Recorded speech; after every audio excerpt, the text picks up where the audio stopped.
Барлығыңызға сәлем достар, English Time каналына қош келдіңіздер. Бүгінгі видеода ағылшын тіліндегі let және help сөздерінің қолданылуы туралы айтатын боламын. Видеоны міндетті түрде соңына дейін қараңыздар. Сонымен қатар каналға тіркелуді ұмытпаңыздар. Осылайша сіз қазақ тілді каналдың дамуына өз үлесіңізді қосасыз. Let сөзі ағылшын тіліндегі ең көп қолданылатын сөздердің бірі болып табылады. Рұқсат беру немесе жіберу деген мағыналарды білдіреді. Алайда, бұл сөздің өзіндік қолдану ережесі бар.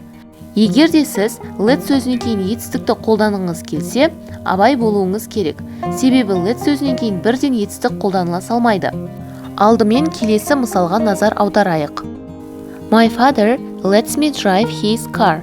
Бұл сөйлемнен байқайтынымыз let және drive сөздерінің аралығында me деген есімдік тұр. Ағылшын тілінің ережесі бойынша let сөзінен кейін міндетті түрде толықтауыш қолданылуы керек. Содан соң барып етістіктің бірінші формасы қолданылады. Ал ендеше сөйлемді аударып көрейік. My father lets me drive his car. Менің әкем көлігін айдауыма маған рұқсат берді. Ал егерде етістіктің алдына to демеулігін қоятын болсаңыз, бұл үлкен қателік болып табылады. Яғни my father lets me to drive his car деп сөйлем құрайтын болсаңыз, бұл үлкен қателік. Сондықтан да етістіктің алдына еш нәрсе қоймауыңыз керек. Жалпы бұл ережені біз барлығымызға атақты let's go деген фразадан байқай аламыз. Бұл фразаның толық құрылымы let us go. Мысалы, let's go to a movie. Киноға кеттік деген мағынаны білдіреді. Келесі help етістігі. Help көмектесу деген мағынаны білдіреді. Мысалы, my brother helped me wash my car.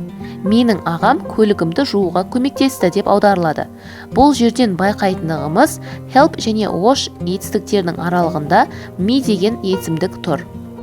Яғни, help етістігінен кейін міндетті түрде толықтауыш қолданылады, содан кейін барып етістік қолданылады.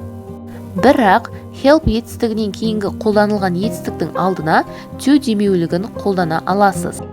Яғни, сөйлемді my brother helped me to wash my car деп айтсаңыз да еш қателеспейсіз. Яғни, екі нұсқасы да дұрыс болып табылады. Міне достар, осымен бүгінге айтар мәліметтер аяқталды. Сіздерге бүгінгі берілген ақпараттар пайдалы болды деп ойлаймын.